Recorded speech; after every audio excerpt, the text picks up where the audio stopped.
Hola, bendiciones hermanos y hermanas, damos gracias a Dios el poder seguir meditando en las Escrituras. Hoy leeremos los capítulos 9 y 10 del libro de Esdras. Lo primero que quiero decir es que hoy día vamos a leer algo que quizás a nuestra mente parezca un poco complejo. En simple o tratando de resumir lo que vamos a leer, el pueblo se encuentra con el pecado de que ellos están en matrimonios mixtos y la ley indica que no deberán estar en estos matrimonios mixtos con personas que no son de la nación. Y por lo tanto, al final del capítulo leeremos que estos se divorcian de sus mujeres y expulsan prácticamente a sus mujeres y niños del pueblo. Entonces, es difícil esto si lo dejamos así solamente, y por eso voy a tratar de aportar la mayor cantidad de antecedentes para comprender qué es lo que está ocurriendo. Pero antes de todo eso, lo primero que quiero recordarles es que está el profeta Malaquías, quien habla que Dios no se agrada en los divorcios, y están las enseñanzas de nuestro Señor Jesucristo, donde nos dice que nosotros debemos ser maridos de una sola mujer, que ese es el plan desde el comienzo, y por lo tanto tampoco se agrada en el divorcio. Entonces, dicho esto, ahora voy un poco con el comentario que espero que nos ayude a entender el trasfondo de estos dos capítulos.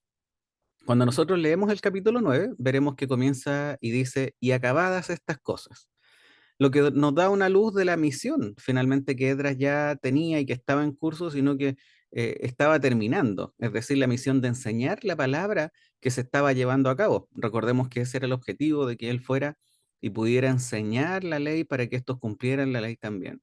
Es por esta enseñanza que vienen los príncipes indicándole que el pueblo ha pecado, los sacerdotes han pecado, los levitas han pecado, incluso príncipes y gobernantes han pecado al no cumplir con la ley y haberse mezclado con un pueblo que Dios había prohibido.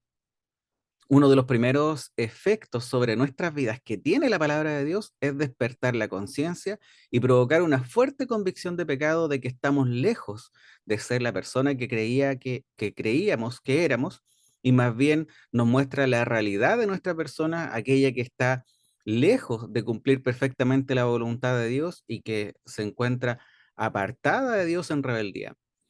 Creo que para poder apreciar bien este capítulo es importante que recordemos lo que aparecía en Éxodo capítulo 34 versículos del 11 al 16.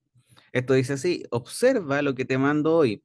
He aquí yo hecho delante de ti al amorreo, al cananeo, al hitita, al fereceo, al heveo y al jebuseo. Cuídate de no hacer pacto con los habitantes de la tierra donde vas, no sea que esto se convierta en tropezadero en medio de ti, sino que derribaréis sus altares y quebraréis sus pilares sagrados y cortaréis sus aceras, pues no adorarás a ningún otro Dios, ya que el Señor cuyo nombre es celoso es Dios celoso. No sea que hagas pacto con los habitantes de aquella tierra y cuando se prostituyan con sus dioses y les ofrezcan sacrificios, alguien te invite y coma su sacrificio. Y tomes de sus hijas para tus hijos y ellas se prostituyan con sus dioses y hagan que también tus hijos se prostituyan con los dioses de ellas. No te harás dioses de fundición. El no mezclarse con otros pueblos tenía un objetivo claro. Este era evitar la idolatría y el culto a dioses falsos.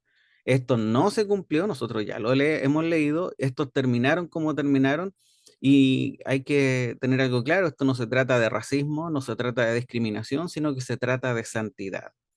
Quizás nosotros pensemos que esto es una exageración, pero debemos recordar que incluso el hombre con mayor sabiduría, sobre todo Israel, Salomón, al casarse con extranjeras, terminó en idolatría e incluso levantó lugares altos para que el pueblo adorara a falsos dioses.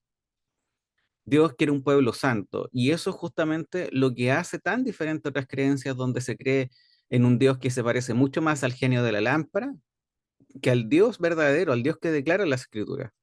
El Dios que quiere el mundo es uno donde la gente pide, decreta y las cosas se cumplen. El Dios verdadero demanda santidad, y es este el que envió a su Hijo a morir por nuestras culpas, por nuestros pecados, y que nos ha dado promesas de vida eterna. Entonces quiero que tenga esto en mente. Esto se trata de santidad. Bien, dice Pablo en Romanos 12:2, y nos recuerda: y no os adaptéis a este mundo, sino transformados mediante la renovación de vuestra mente para que verifiquéis cuál es la voluntad de Dios, lo que es bueno, aceptable y perfecto. Lamentablemente pareciera no ser un versículo que tenga el cristiano de forma permanente en sus meditaciones o en sus devocionales diarios.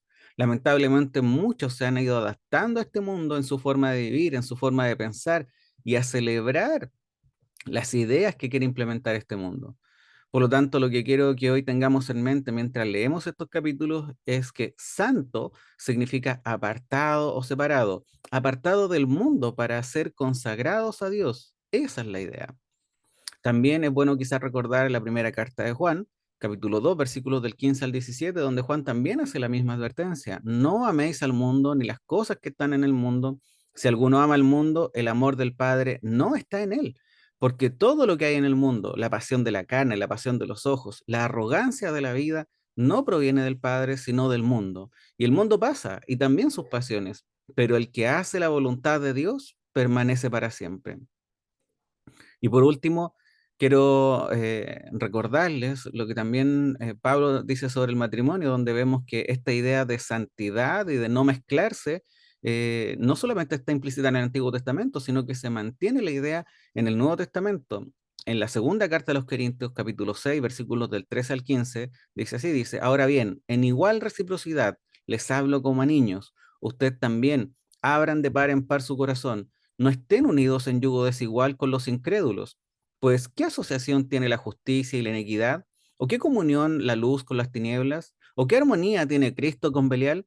¿O qué tiene en común el creyente con un incrédulo?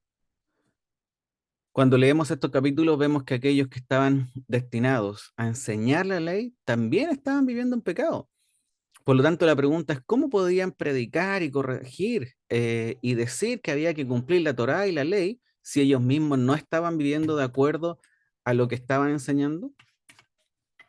Y para terminar esta reflexión del día de hoy, hermanos, creo que es muy bueno que yo les lea un libro que tengo, que hace una investigación profunda del libro de Esdras, donde nos aporta algo que, por lo menos a mi parecer, creo que nos ayuda mucho a poder entender el trasfondo también de esto.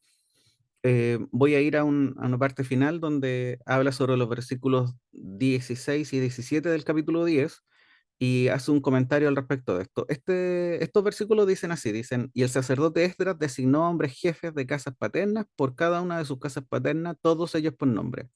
Y acá viene lo interesante, dice, y se reunieron el primer día del 10º mes para investigar el asunto. Continúa, dice, terminaron de investigar a todos los hombres que se habían casado con mujeres extranjeras el primer día del mes primero.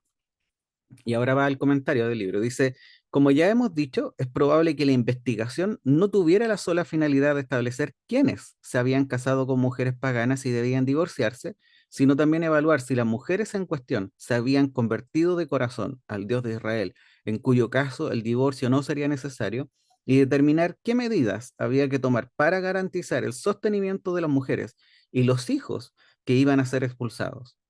La labor de la comisión investigadora empezó unos 11 días después de la convocatoria en Jerusalén y duró unos 3 meses, desde el mes 10º de Tebet, que equivalía a nuestro diciembre a enero, hasta el mes primero de Nisan, es decir, marzo o abril. Así que habían tenido razón aquellos que decían que no era práctico que la Asamblea intentara ocuparse del asunto como si fuera trabajo de un solo día o dos. 3 meses fue el tiempo. Pero esta larga duración también revela la verdadera envergadura del problema. No se trataba de la infidelidad de unos pocos hombres, sino de una auténtica epidemia de infidelidades que había infectado a todos los estratos de la sociedad hebrea. Es evidente que Esdras mismo, aun cuando se enteró del problema, no llegó a hacerse una idea de la magnitud. Y efectivamente, el pecado es como una epidemia contagiosa. Basta con que algunas personas destacadas en el pueblo de Dios rebajen el listón ético y empiecen a consentir y a practicar desviaciones de la voluntad declarada de Dios para que el pueblo en general adolezca de la misma enfermedad. La fecha del final de la investigación es importante, significa que se podía celebrar la Pascua, sin tener la vergonzosa cuestión de los matrimonios mixtos sin resolver. Este libro también hace un comentario sobre los sacerdotes que se lo quiero compartir. Dice, sin duda tiene que haberle resultado sofocante al sacerdote Esdras tener que reconocer que los primeros culpables de haber desobedecido la palabra de Dios procedían de la clase sacerdotal. Aquí tenemos un buen ejemplo de la honestidad de las escrituras. En vez de encubrir la culpa de las personas eminentes, la Biblia las coloca en primer lugar. Las trata como doblemente culpables, porque han pecado y porque han dado mal ejemplo a los demás. A este respecto es interesante observar que ahora se pone al revés el orden que se había seguido en el capítulo 2. Allí, al hablar de la aprobación acerca de los hombres que volvieron del cautiverio, dispuestos a edificar la casa de Dios, la lista empezaba con los israelitas laicos y colocaba a los sacerdotes al final. Aquí, al hablar de la culpabilidad, a los sacerdotes se les concede el primer puesto. Y no solo aparecen en primer lugar, sino que destacan por el número de nombres mencionados. En el capítulo 2 los sacerdotes constituían el 10% de las personas enumeradas. Ahora alcanzan el 15% como mínimo. Esto significa que no eran mejores que los demás israelitas y quizás signifique, como no será la última vez en la historia, que la infidelidad se había infiltrado más en la casa sacerdotal que en la sociedad en general. Otro punto que me llama la atención y que menciona este libro tiene que ver con la cantidad de personas.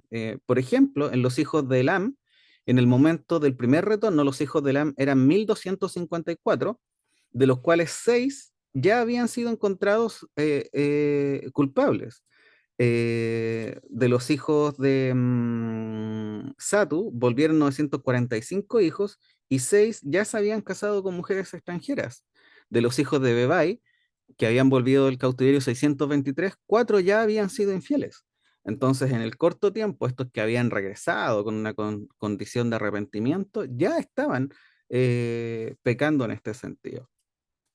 Y por último, hermanos y hermanas, continúo con algunos comentarios que me parecen interesantes. Dice así, dice, lo mismo que la oración de Esdras nos deja en el aire, habiendo expuesto el pecado y la miseria de Israel, pero sin darnos la solución, ahora acabamos el libro de Esdras con una lista de pecadores, pero sin que se nos explique el desenlace de la historia. Suponemos que todos ellos juraron despedir a sus mujeres extranjeras y hacer ofrendas apropiadas, que las mujeres fueron expulsadas y que ni siquiera el hecho de haber tenido hijos con el marido judío podía impedir la expulsión. Pero no se nos dice ni siquiera esto de una manera explícita, ni nos dice lo que les pasó a las mujeres expulsadas. Podríamos decir que el libro nos deja en vilo.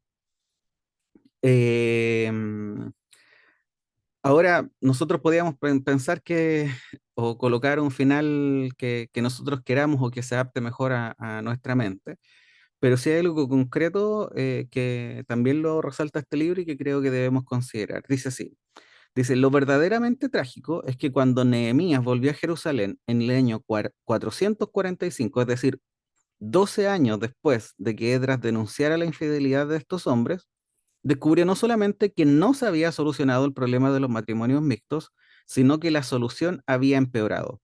Los hijos de aquellos matrimonios se caracterizaban por el uso del idioma materno y el desconocimiento del paterno. Si nosotros vamos a Nehemías capítulo 13, versículos 23 y 24, dice, vi también en aquellos días a judíos que se habían casado con mujeres asdoditas, amonitas y moabitas. De sus hijos, la mitad hablaban la lengua de Asdod y ninguno podía hablar la lengua de Judá, sino que la lengua de sino la lengua de su propio pueblo. Así que verdaderamente el pecado asedia, como dice Hebreos 12:1, es difícil de erradicar, no se soluciona fácilmente, sino que es un virus que vuelve a brotar una y otra vez, incluso cuando parece haber sido eliminado. Así que, hermanos y hermanas, espero que estos datos y todo lo que aportamos el día de hoy en este video sea de bendición. Espero que nos ayude a una mejor comprensión de lo que vamos a leer hoy día. Recuerde siempre estar orando, pidiendo al Señor que le ilumine, que le dé paz, calma su corazón y sobre todo sabiduría para poder entender y vivir de acuerdo a lo que estamos aprendiendo. Que el Señor le bendiga.